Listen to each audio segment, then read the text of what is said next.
మామిడి పండుతోనా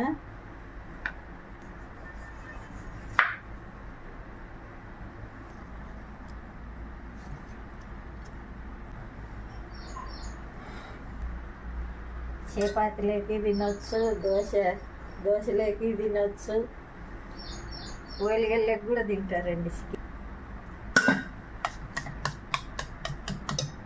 కొద్దిగా బెల్లం, కొద్దిగా శొంఠి వేస్తాము, కొద్దిగా బెల్లం వేస్తాము అండి. దోశ పోసుకుందామండి. ఇంకా